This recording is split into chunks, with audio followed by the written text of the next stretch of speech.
All right, this is the Coast to Coast Combat Hour. Ed Carvajal here, as always, with Matthew Hawkins. Brought to you by AllAccessMMA.com. Make sure you check out AllAccessMMA.com for your mixed martial arts news. This week we have returning to the podcast uh, Bobby Nash, who I blew. Bobby, I don't know if you listen to the podcast regularly, but I blew you up on our year-end episode because I consider you one of the most influential people we've had on the podcast.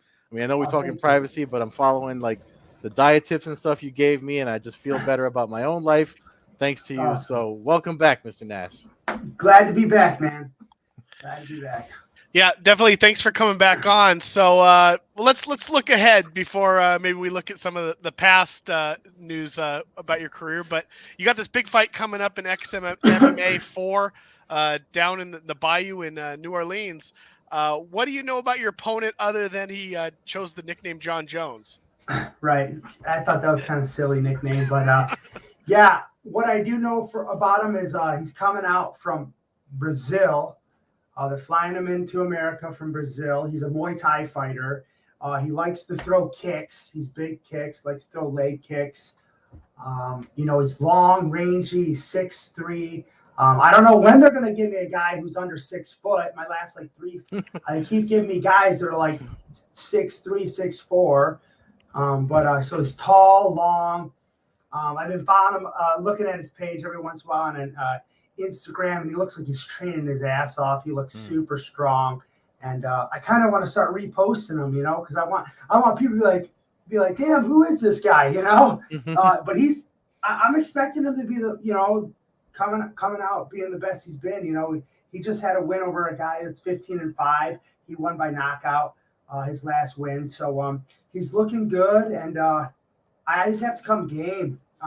Like I said, likes to kick, Muay Thai guy, but I have all the tools to beat him. I mean, absolutely. I mean, you're on a 4-fight win streak. You've been winning. With this new promotion that you're signed with, I'm just wondering how it came to be that they found you, how they booked this fight. I'm looking at their website and stuff, and this card. I mean, it's pretty amazing what they've done and what they're doing. I mean, I actually really like the way they have the numerology with the event. I mean, it's their 4th event on April 4th, 4th month of the year. They're calling it Black Magic. It's in New Orleans.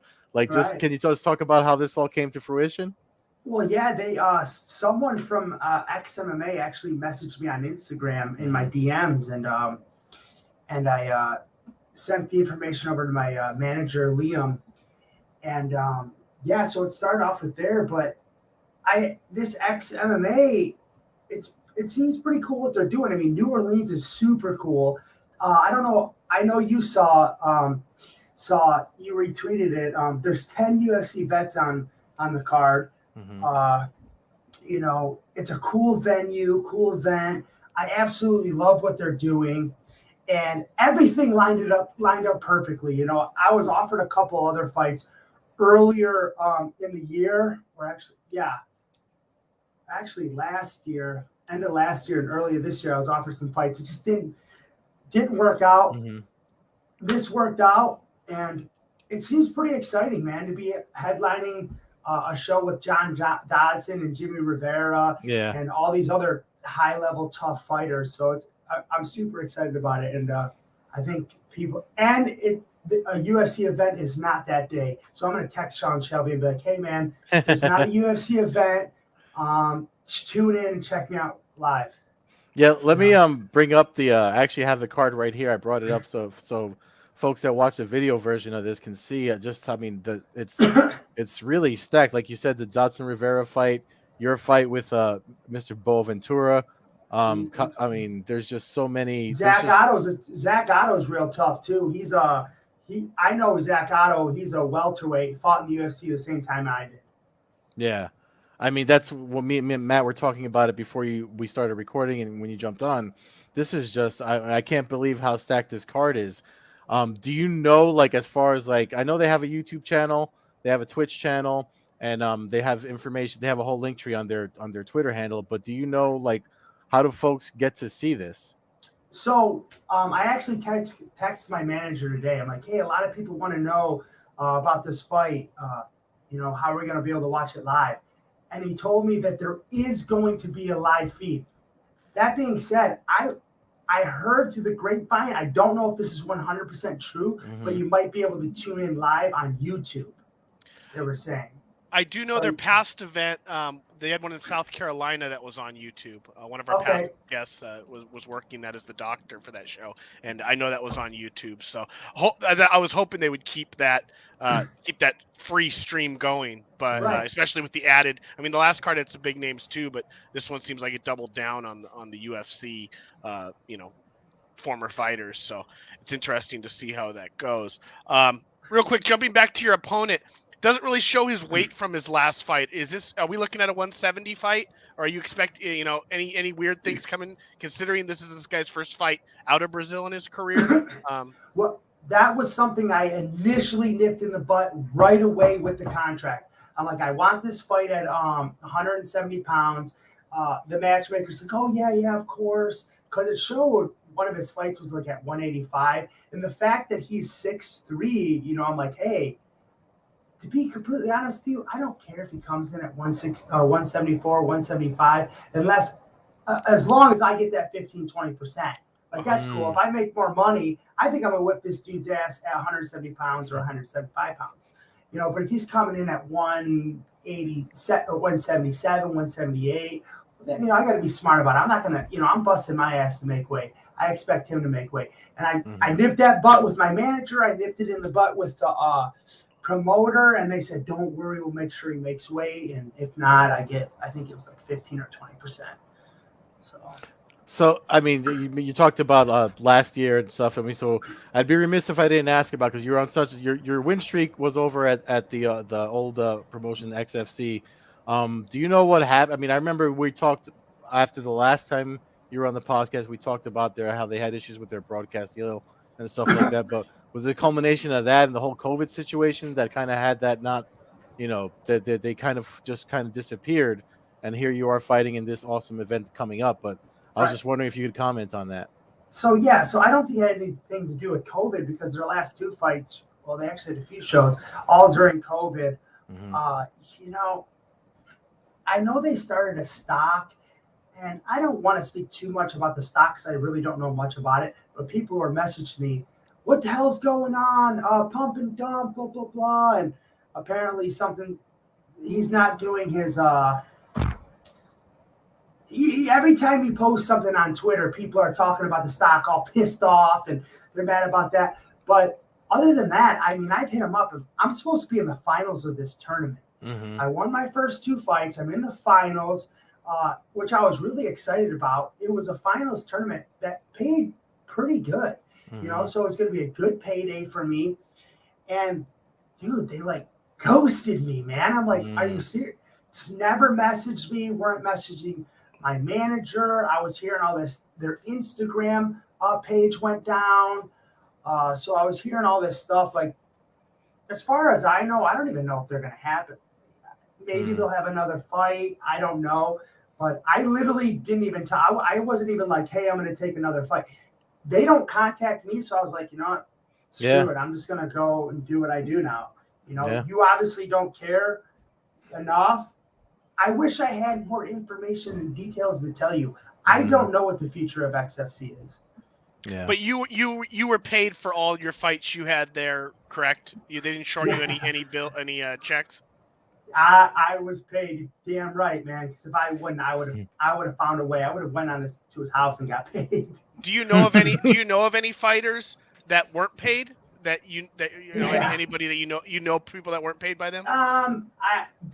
Everyone got paid, but so when we fight in Michigan, because the last two shows were in Michigan, and when you get paid in Michigan, you make your purse, and they had when I fought, there was about 5 or 6 Michigan fighters, and then the last show there was even more. And part of the deal was we get ticket percentages. I got my ticket percentages. Kenny Cross is from Grand Rapids.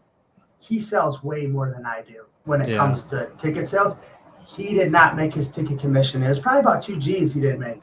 So I know he's pretty pissed off about that. And he hasn't said anything, but whatever, I'll say it. I'll say it for him. I think it's bullshit. He's not getting paid his money. Yeah, that's a So, shame because he was like one of the faces they were pushing too. right. Yeah. So that's a shame. That's a shame to hear. I hate to hear stuff like that, but I mean, as long as some folks are getting their money out of it. I mean, I'm just 'cause I saw some stuff yesterday from my editor over My MMA News that had talked about folks not getting paid, which is what prompted Matt asking his question. But Right. anyway, I mean, as long as you're again, you have to get paid and you're moving forward with this fight. Um, as far as you're talking about this stretch of over 6 feet guys that you're fighting, Right.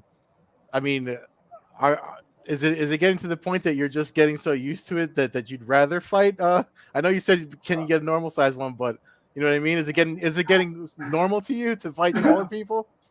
Yeah, yes and no, because man, if I fought someone who was 5'10", that'd be so badass. I would fucking light them up, dude. I feel like I would just be in and out. They wouldn't be able to touch me. And I can't wait till I fight a guy who's a little shorter. These taller guys, they're tough, man. They're big, you know. Yeah. You gotta get through there. He's gonna be longer than me. You know, I'm gonna have to close the distance on them. And I'm 6 foot. So usually if I fight and I have pretty long arms, you know, so I use my range a lot, but it's going to be a little tougher with him. I got to close the distance. But yeah, I wouldn't mind having a shorter guy because I think attributes do play a benefit in a fight, you know, but I can use other attributes. I'm aggressive. I've been working my boxing like crazy. Kara Rowe, who's from Canada, all my XFC fights, my first XFC fight with Spencer Jebb, I had Kara Rowe train me, and then she couldn't come. She couldn't come because COVID and all that, and she's from Canada. She's been training me now. Dude, my hands are gonna look so badass in this fight. She's 17-0. She was a former world champ, 17-0, professional boxer before she retired. But yeah, she comes all the way out from Canada just to train me and a couple other people. But I'm super fortunate to have her. You mentioned kind of jokingly, texting Sean Shelby. Yeah. The UFC puts on more fights now than they ever have in the history of their organization, and very few fighters have left after after a little run in the UFC, and then had been as successful as you, and then not got back yet. You've got your last 4 fights are first round finishes. 3 of them are TKOs. You got a submission win in your last fight just to add a little bit of cherry on top of the, don't question my well-roundedness or any of that BS. Right. And with a win here, is it UFC or what's your mindset? It's because it's got to be frustrating seeing some of the guys that they bring back and these other fights going down. Right now, I have a lot to speak on that actually because I have Sean Shelby's number for a reason. He called me one day and I was like, Sean, you have my number? Like, what? So now I don't want to bug him too much, but every once in a while I'll shoot him a text. But April 2nd is the fight, which I think XMMA did a great job on making it April 2nd. Why? Because there's not a UFC event. Okay, so that's great. But yeah, I'm happy for everyone makes it to the UFC, but I really, truly, in my heart, I wholeheartedly believe at this moment in my career, I can go against the top 10 in the world, in the UFC, and compete and beat them right now. I 100% believe that. And, I would like to get another shot in the UFC because my first round in the UFC, I had absolutely no fucking business being there. I'm going to be honest with you guys. I'm going to be honest with myself. I was 2.5 years into my pro career, and I had no business being there. I was tough. I was gritty and, all that, but no business being here. Right now in my career, 31 years old, I can go in there right now, compete against the best in the world and win. So I would like another shot, and I do believe it's going to come. That being said, it was 2 days after Thanksgiving, I got a call on 6 days' notice. I was 192 pounds to fight on 6 days' notice. I couldn't take the fight, and then literally a month later, I got a call again, and I had COVID. So I literally got calls back to back, month apart. So I remember Sean called me the second time. I'm like, Sean, Dude, I said if you called again, I was going to take the fight.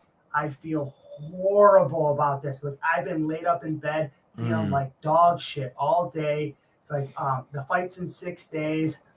He literally, and I literally thought I like sealed my fate, you know. And he was like, "Hey, Bobby," he's like, "it's a tough fight." He's like, "Rest up, don't worry about it." He's like, "But listen, you need to be ready because these fights are going to be short notice."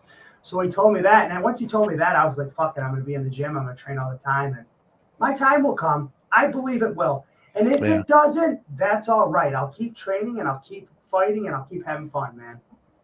Yeah, man. I mean, absolutely. I mean, it's funny that you just told that story, because I mean that seems to be ever since COVID started, with all. I mean, everyone has seen in the news. I mean, Fight Week, all the cards, last minute bookings and change ups and stuff like that.